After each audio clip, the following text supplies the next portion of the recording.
ఈరోజు మనము ఆవు నెయ్యి ఎట్లా చేయబోతున్నామో చూద్దాము. ఇది పాలు కాంచిండే పాలు చల్లారినాక ఫ్రిడ్జ్లో నైట్ స్టోరేజ్ పెడితే పైన ఫుల్ తేరుతుంది కదా మీగడ, అది నేను స్టోరేజ్ తీసి పెట్టుకున్నాను. ఇట్లా 2 బాక్సెస్ అయినాయి. దాన్ని ఈరోజు నెయ్యి చేసి చూపిస్తాను.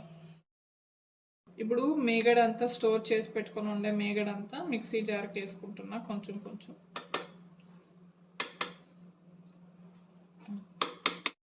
ఇది నార్మల్ టెంపరేచర్లోనే ఉంది. దాంట్లో కొన్ని వాటర్ యాడ్ చేసుకుందాము. కొన్ని వాటర్ యాడ్ చేసుకొని మిక్సీ పట్టుకుందాము.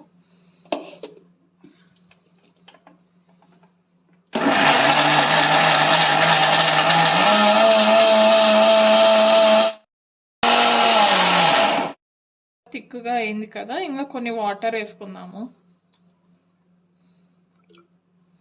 వాటర్ వేసుకొని మళ్ళీ ఆడించుకుందాం.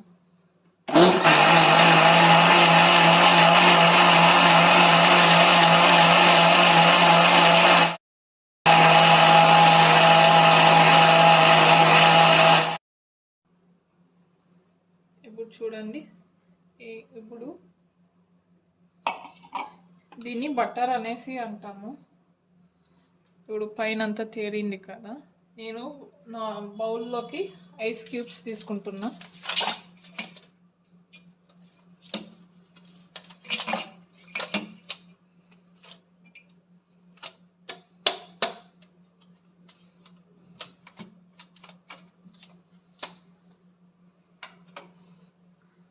దీన్ని తీసేసి కొంచెం కొంచెం తీసుకుంటా ఆ ఐస్ వాటర్లో వేసుకుందాము.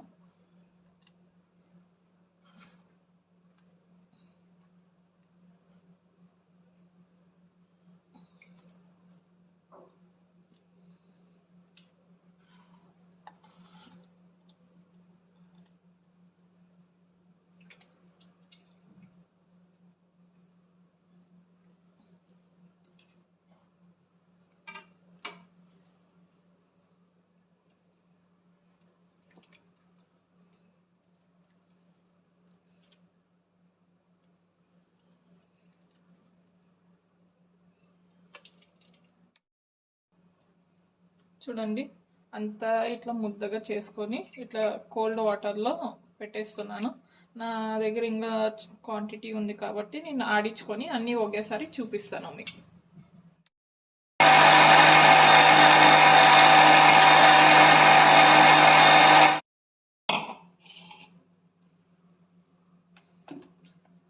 ఉండే మీగడంతా ఆడించుకుని వేసినాను.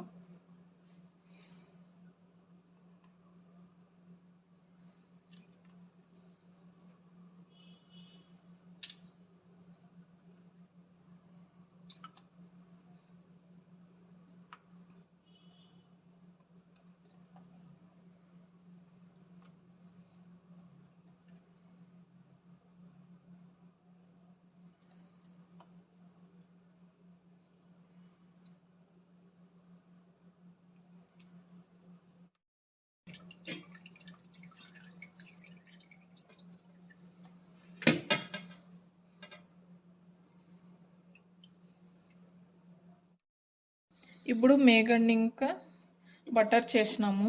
ఇప్పుడు బటర్ని కాంచుకుందాం మనం. ఒక మీడియం ఫ్లేమ్లో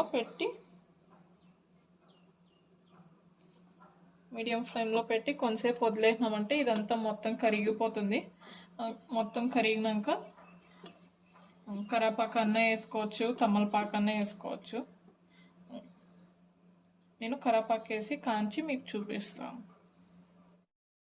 ఇప్పుడు చూడండి, బటర్ అంతా కరిగేదానికి స్టార్ట్ అయ్యింది. మీడియం ఫ్లేమ్లో పెట్టుకొని ఇట్లే కరిగించుకుంటా ఉంటే ఒక 5 to 10 minutes ఫామ్ అవుతుంది. ఇప్పుడు చూడండి, నెయ్యి అంతా పైకి తేలుతూ ఉంది కదా, ఆ టైంలో మనము కరివేపాకు ఫ్రెష్గా ఉండేది తీసుకొని వేసేసి కొంతసేపు అట్లే వదిలేసినామంటే మొత్తము మనకి స్మెల్ అనేది వస్తుంది బాగా నీట్గా. కొంతసేపు వదిలేస్తే మొత్తం గీ అంతా పైకి తేలుతుంది. చూడండి, నెయ్యి తయారైపోయింది. కొంచెంసేపు చల్లగా అయ్యేదానికి వదిలేద్దాము.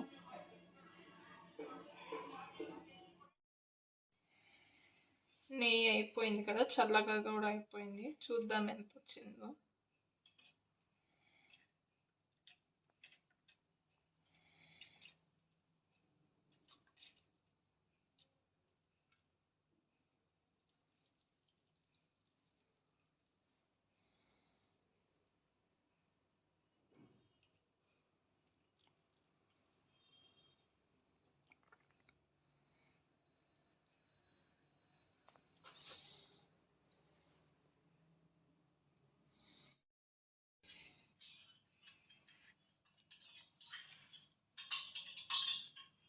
ఫైవ్ 500 grams నెయ్యి అయ్యింది.